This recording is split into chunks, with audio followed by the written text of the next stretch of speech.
This is the Tigers POSTCAST, your instant game reaction for the Detroit Tigers. Part of the Locked On Podcast Network. Your team every day. Oh, baby, deep breaths. The Tigers pull it out and take the series from the Toronto Blue Jays. And we are going to break it all down on a live Locked On Tigers postcast. My name is Jake Rietmo. You can follow me on Twitter at Jake_Rietmo. Welcome in to your post-game reaction show here on Locked On Tigers. Thanks as always for making this your post-game destination, free and available wherever you get your podcasts. And of course, on YouTube, it's all part of the Locked On Podcast Network, your team each and every day. And how about the Detroit Tigers now 31-16 on the season? The bullpen responds in a big way today. We'll discuss that, as well as Jackson Jobe. Now 4-0 on the season, and the Tigers a perfect 8-0 in games that Jackson Jobe pitches. The youngster has burst onto the scene, and it's going to be fun to discuss. As always, we'll take your comments as well, so don't be afraid to fire up the comments section, as this is a collaborative environment here on the Locked On Tigers postcast. Tigers win their fourth series in the last 5. Let's get it going on a live Locked On Tigers postcast. Buckle up and buckle in, and we begin with where we always begin with. What's the biggest takeaway? What are we talking about? So let's go ahead and make it our talking about segment. The biggest thing that stood out after the win. This is what you'll be talking about. I think there's a couple of different ways to go with this one, because Jackson Jobe, the starter, the fact that the Tigers are 8-0 in games that he starts, he's now 4-0 on the season, combined with Spencer Torkelson, responsible for all 3 runs batted in this afternoon. The resurgence, the turnaround of Spencer Torkelson continues to be one of the best stories in all of Major League Baseball. And I know they were joking about it on the telecast today, but what's a better comeback story in baseball, Javi Baez or Spencer Torkelson? It seems like they just take turns day in and day out of showing absolute brilliance in the midst of one of the more improbable comeback seasons for both those guys. And they just happen to be on the same team, which you can't say enough about how excellent they've both been. And today it was Spencer Torkelson, the 2-run double early on to get it going. And I love the Tigers coming out swinging in that top of the first inning, a 2-spot, a crooked number up there to give the youngster Jackson Jobe some confidence to work with. And he manages his way through a start of 6 innings, 6 hits, just the 2 earned runs, 5 strikeouts. He did walk 2. And a great job of limiting the damage in that 4th inning to just the 2 runs, because it looked like the Blue Jays could be in the midst of manufacturing one of those huge innings, and he was able to avoid that. So it speaks to the depth of this team and how they're constructed, how they're built, that there's so many different ways that this team can win baseball games. And today it was excellent pitching, tremendous defense. That's on my list to get to. The Akil Baddoo inning. I mean, my goodness, one of the best defensive innings you will ever see. And I don't think that's hyperbole to say it's hard pressed for a position player to have that stellar of a defensive inning and that distinct of an impact on a game by way of defense and consecutively like he did in that inning early on, in which Akil Baddoo was just incredible with the catch, climbing the wall and then coming back and diving, making the stop. And I believe, and let me make sure. Yeah, so it was in the first inning. I wanted to make sure it was the bottom of the first, because I knew it was early on, but it was the catch in left field, robbing Varsho,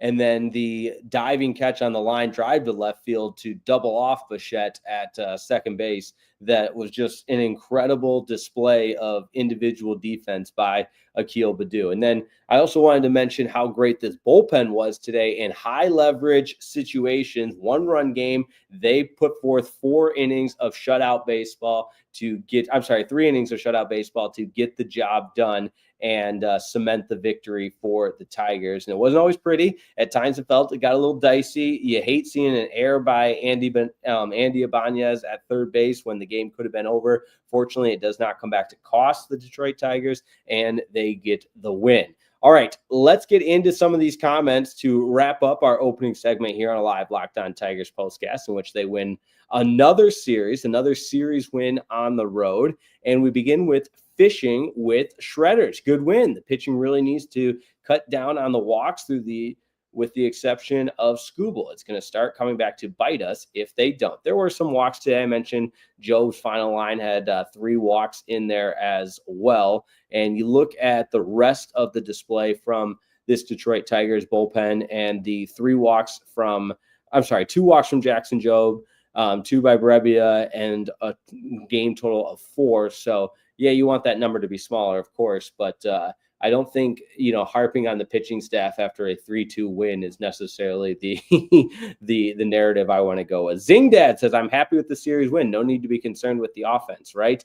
Yeah, I was having that exact same discussion with my brother that, it's not like they hit the cover off the ball in Toronto by any means. But I keep going back to the different ways there are to win a baseball game and different ways to skin a cat. And, this weekend, the Tigers showed they can do it with great pitching and great defense for the most part, except for Andy Ibanez, which they bounced back from that. And at the same time, there's times where this Tigers team, look at the series against Boston. I mean, a couple of slugfest wins in there as well. So I don't think there's a concern at the offense quite yet.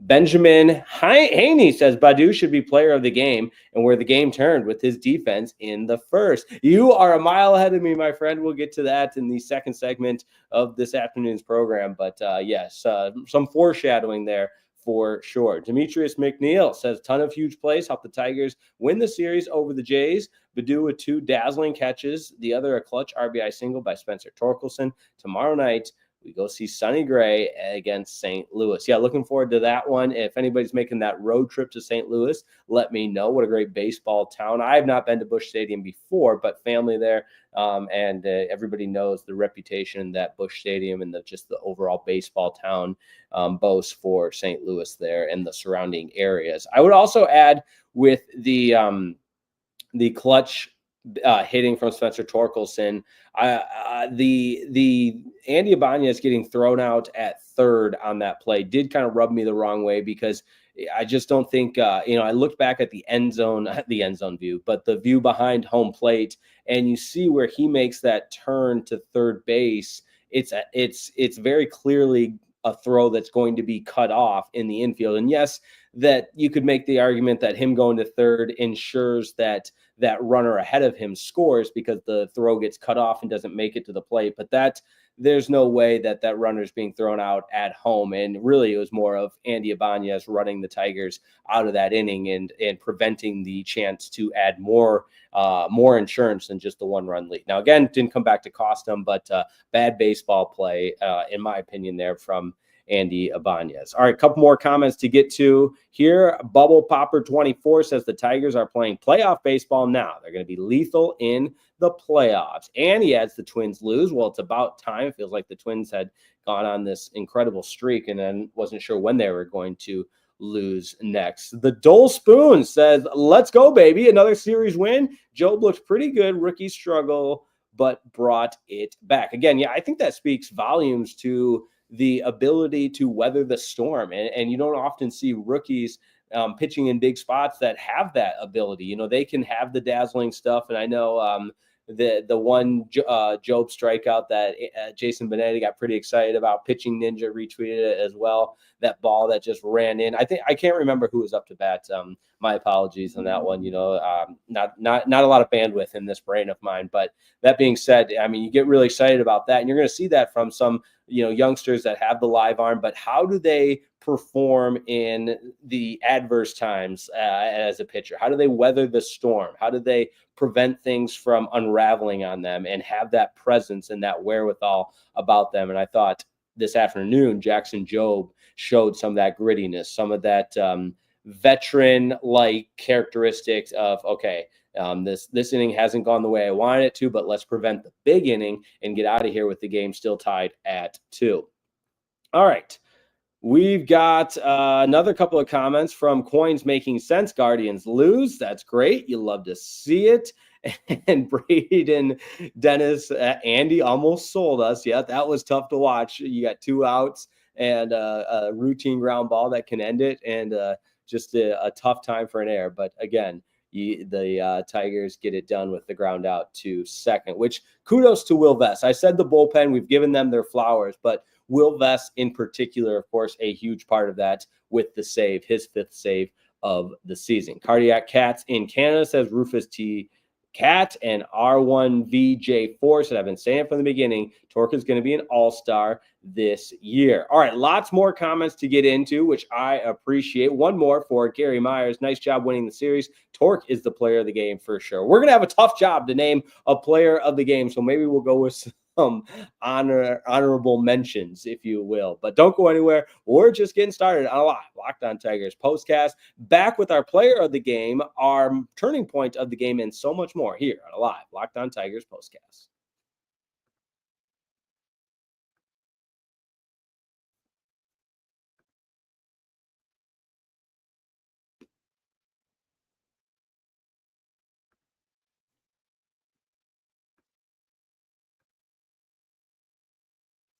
This episode of the Locked On Tigers postcast is brought to you by our friends at Wonderful Pistachios. That's right, Wonderful Pistachios. If you're looking for a snack that's both delicious and nutritious, crack into a source of protein with Wonderful Pistachios. Wonderful Pistachios is one of the highest protein nuts. Each 1 ounce serving has 6 grams of protein, giving you over 10% of your daily value. Plus, they're packed with fiber and better for you unsaturated fats to keep you feeling fuller longer. That's right, to help keep you feeling fuller longer. I love cracking open some Wonderful Pistachios, and if I'm sitting down watching a 9-inning baseball game, I'm fine with the shell version because you get that satisfying crack opening each shell. It's a great compliment to my baseball watching experience. But when I'm on the go, I love the no shell variety. Perfect for that grab and go easy snack. And oh, by the way, so delicious and so nutritious. So get snacking and get cracking with the snack that packs a protein punch. Visit wonderfulpistachios.com to learn more. That's wonderfulpistachios.com. Today's episode of the Locked On Tigers postcast is also brought to you by our friends at FanDuel. America's #1 sportsbook is FanDuel. And right now, the NBA playoffs are in full swing. In fact, we got a Game 7 going on right now. It's the Thunder and Nuggets. Game 7. Maybe when you're hearing this, you know who won. But in every night, on the NBA side of things, there's highlight-worthy performances, major momentum shifts, and can't-miss moments. Whether it's a game-winning shot or a breakout player, there's never, ever been a better time to get in on the action. FanDuel makes it easy to stay in the game, and both before tip-off and live. You got player props. You got same-game parlays. Another day, another parlay. Performance trends, and so much more. Just got to go to FanDuel.com. That's what I do before every single game because it adds a little sizzle to my viewing experience. When you combine live prop bets in the middle of a game for how about a live same-game parlay, that's when the action really gets going. So all you have to do is head over to FanDuel.com, FanDuel.com, and if you're new to FanDuel, it's the perfect time to sign up because at FanDuel.com, you can place your first $5 bet, and if it wins, you'll get $200 in bonus bets. That's FanDuel, America's #1 sportsbook. Make every moment more with FanDuel, official sports betting partner of the NBA.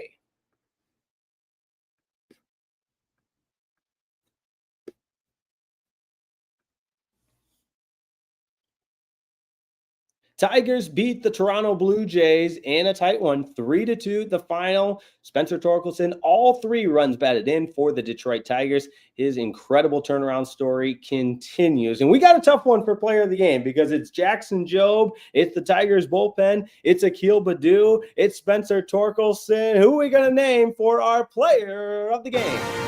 This is the Locked On Player of the Game. All right.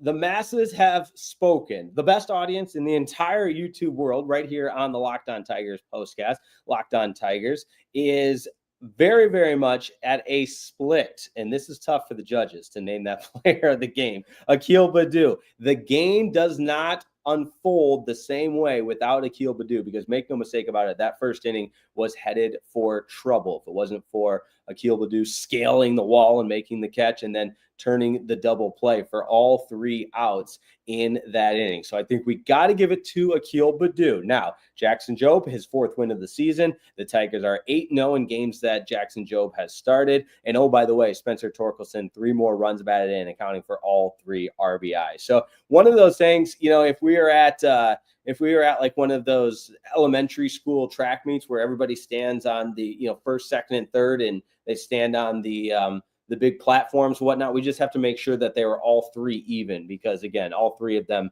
contributing to this win in a monster way. So we got a lot of people volunteering to be the tiebreaker for the player of the game. I love it. And that's why, listen, the crew at Locked On Tigers here has heard your responses, and that's what makes it such a fun collaborative environment. So Akil Baddoo, your player of the game. Let's get into our turning point of the game.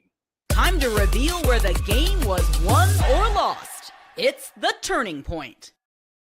I mean, at this point, it's just Akil Baddoo's world, and we're living in it, because that game in the very first inning with the incredible display of defense turned, because the Tigers had just put up 2 runs in the top of the first, a crooked number, and the Blue Jays were responding. Make no mistake about it. Hard hit balls all over the yard. And for Akil Baddoo to essentially shut the door on what could have been a huge first inning, and maybe not even a huge first inning, but certainly a crooked number first inning, the game turned in the Tigers' favor early, and credit to the rest of the guys. And you would have loved to see the offense pour on a little bit more, sure, but at the same time, they do enough. And the bullpen, a day after surrendering a late lead, comes back with a vengeance and gets the 3 final innings in scoreless fashion to preserve the win. So just a total team win, which makes you feel really, really good in the midst of that 6-game road trip. First 2 of 3 in the books, with the Tigers taking the series in Toronto at the Rogers Center, which is always good to beat up on our neighbors to the north, on the field, of course, that I'm referring to, and get a win, which, by the way, I've been doing some scanning around Major League Baseball, and this is rivalry weekend. You got the Rangers and Astros playing, you got the Subway Series, and I heard a couple of advertisements for the Blue Jays as the Tigers' rival. And I don't know if it's one of those branding things that Major League Baseball is doing, and marketing and so on and so forth. So maybe people can help me in the comments. I've never really seen I know back in the day, sure, there was a little bit bigger of a rivalry there. It's just tough when you play your division, like when you have your divisional rivals, to manufacture a rival with the Blue Jays, in a sense that it just doesn't really connect or resonate is probably a better way to say it. But you know what? Hey, rivalry weekend, and I know they were big rivalries in a long time ago when the divisional structure was a little bit different, probably before I was even born. So again, I'm not pretending to or proclaiming to be a marketing expert, but Major League Baseball's got to do better with that to grow the game on a national front. So they want to implement a rivalry weekend. We all love rivalries. I'm all for it. All right, I see the comments coming in. Appreciate that. And I was right. I mean, it was before my time. In 1987, big in-division rivals. Thank you. That from Coins Making Cards. Appreciate that. But I see the Guardians, the Twins, whoever's in the division having a good year. That's who I cannot stand. And then now we got a lot of people chiming in with this, which I love. You guys are the best. I wish I could go for an hour long of a post-game show because we could talk fun baseball stuff, because this comment here from, I might mispronounce it, but a Levy, it's not as bad as pitting the Red Sox versus the Braves. Yeah, good stuff. All right, Gary Myers with the last word here. Yabba dabba dude. Good stuff. All right. Appreciate everybody tuning in. Hey, it's a fun show when the Tigers win a series, and they've done that a lot lately. 4 of their last 5. And let's do this again Monday night, which is tomorrow night. Good one there, Jake. But depending on when you're listening to this, But tomorrow night you got Sonny Gray going for the St. Louis Cardinals, which on the road will be fun. And we'll see who the Tigers trot out there. I may have missed it. Maybe it was on Twitter or whatnot. But right now on the MLB projected starter site online, nobody is listed yet for the Tigers. But Sonny Gray's 4-1, 4.5 ERA though, so it's not like he's been dominant. So he's had some lucky wins there. And the Cardinals just playing such a better brand of baseball. They're now 5 games above the 500 mark after a relatively slow start. So looking forward to that. 2 great baseball historic franchises going at it. Rematch of the 2006 World Series, which I still think about way too much. I'll admit. I mean, those were some of my formative years as a child, and watching all of our pitchers make those errors when I was a kid, and crying at night because the Tigers were so close to winning a World Series. But that being said, hey, have a wonderful rest of your Sunday. This was a lot of fun. Thanks as always for tuning in. Make sure you check out Locked On Tigers with Scott Bentley on the daily, the deep dive, and continue to watch our post-game show. It was great to chat with everybody on a Sunday, and great to get a Tigers victory. They have now won 4 of their last 5 series, and it's a great ball club. It's a fun ball club. They win in a lot of different ways. They play the game right. They gel as a team, and let's keep it rolling. So thanks so much, and we'll talk to you tomorrow night on Live Locked On Tigers postcast. See ya.